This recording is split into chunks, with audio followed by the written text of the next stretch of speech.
आज हम प्रस्तुत कर रहे हैं प्राचीन भारत का इतिहास और युगों का चक्र। सभी भारत के बारे में जानते हैं कि यह एक पीढ़ी से दूसरी पीढ़ी में कैसे विकसित हुआ है। लेकिन दोस्तों, क्या आप हिंदुओं की उत्पत्ति को जानते हैं? और यह देश भारत है। अब हम 4 युगों के बारे में बात करेंगे। हिंदू धर्म में 4 महान युग सत्ययुग, त्रेता युग, द्वापर युग और कलयुग हैं। सतयुग, सत्ययुग जिसका अर्थ है सत्य का युग, जब मानवता देवताओं द्वारा शासित होती है और प्रत्येक अभिव्यक्ति या कार्य शुद्धतम आदर्श के करीब है और मानवता आंतरिक शासन को सर्वोच्चता देने की अनुमति देगी। इसे कभी कभी स्वर्ण युग के रूप में जाना जाता है। सत्ययुग 17,28,000 वर्ष या 4,800 दिव्य वर्षों तक रहता है। भगवान धर्म बैल के रूप में चित्रित, जो नैतिकता का प्रतीक है, इस अवधि के दौरान सभी 4 पैरों पर खड़ा था। उसके बाद आता है त्रेता युग। त्रेता का अर्थ संस्कृत में 3 उत्तेजित चीजों का एक संग्रह है और ऐसा इसलिए कहा जाता है क्योंकि त्रेता युग के दौरान विष्णु के 2 अवतार थे, जिन्हें क्रमशः 6ठे और 7वें अवतार परशुराम और राम के रूप में देखा गया था। यह नाम इस तथ्य से भी लिया जा सकता है कि त्रेता युग 3,600 दिव्य वर्ष या 12,96,000 मानव वर्ष तक चला। धर्म का बैल इस अवधि के दौरान नैतिकता 3 पैरों पर खड़ा था। सत्य युग में इसके सभी 4 पैर थे और सफल द्वापर युग में इसके 2 पैर थे। द्वापर युग हिंदू धर्म के धर्म ग्रंथों में वर्णित 4 युगों या युगों में से तीसरा है। संस्कृत में द्वापर का शाब्दिक अर्थ है 2 आगे, अर्थात तीसरे स्थान पर कुछ। द्वापर युग त्रेता युग का अनुसरण करता है और कलयुग से पहले। पुराणों के अनुसार यह युग उस समय समाप्त हुआ जब कृष्ण वैकुंठ के अपने अनंत निवास पर लौट आए। भागवत पुराण के अनुसार द्वापर युग 8,64,000 वर्ष या 2,400 दिव्य वर्षों तक रहा है। कलयुग इस युग का अर्थ है कलयुग की आयु, युग के 4 चरणों में से अंतिम है, जिसे दुनिया संस्कृत ग्रंथों में वर्णित युगों के चक्र के भाग के रूप में देखती है। अन्य युगों को सत्य युग, त्रेता युग और द्वापर युग कहा जाता है। कलयुग की कली का अर्थ है कलह, झगड़ा या विवाद और कलयुग का संबंध कलयुग से है।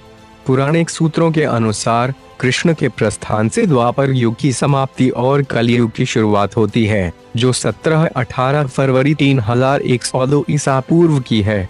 प्रारंभिक वर्ष और 4,32,000 वर्षों अवधि के आधार पर कलयुग लगभग 5,121 साल पहले शुरू हुआ। कलयुग वर्ष 4,28,899 ईसा पूर्व में समाप्त हो जाएगा। आपको यह प्रस्तुत करने के बाद हिंदुओं का इतिहास और युगों का चक्र क्या आधुनिक विज्ञान से संबंधित हो सकता है, जैसे पृथ्वी या मानव जाति के गतिशील विनाश और रीमेकिंग के सिद्धांत?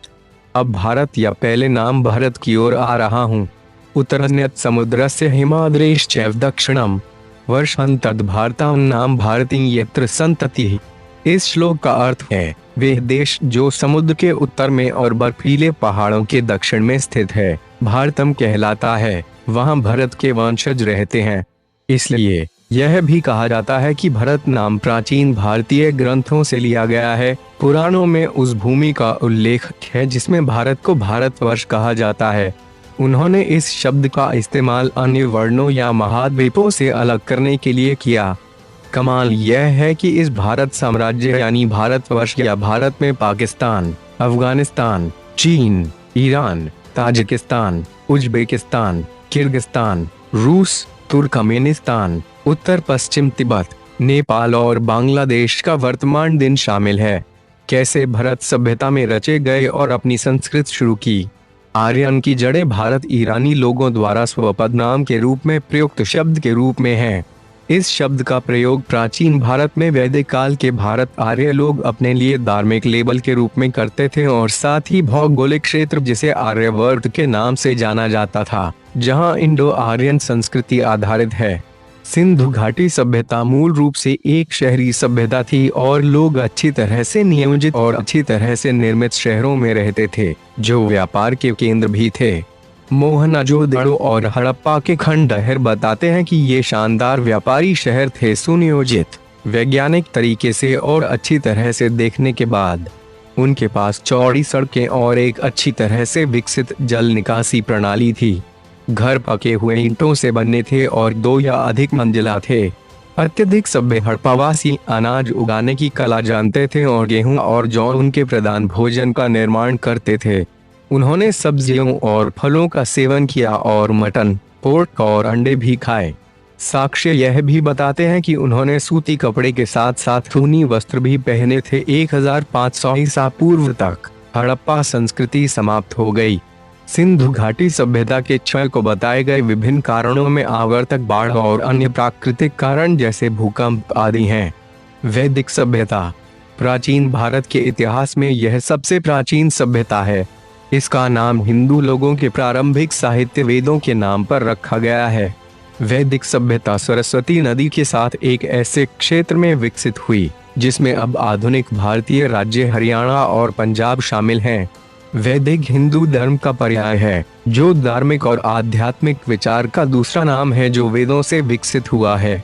रामायण और महाभारत इस काल के 2 महान महाकाव्य थे। हम इसे अगले वीडियो में जारी रखेंगे। हमारे वीडियो को देखने के लिए धन्यवाद।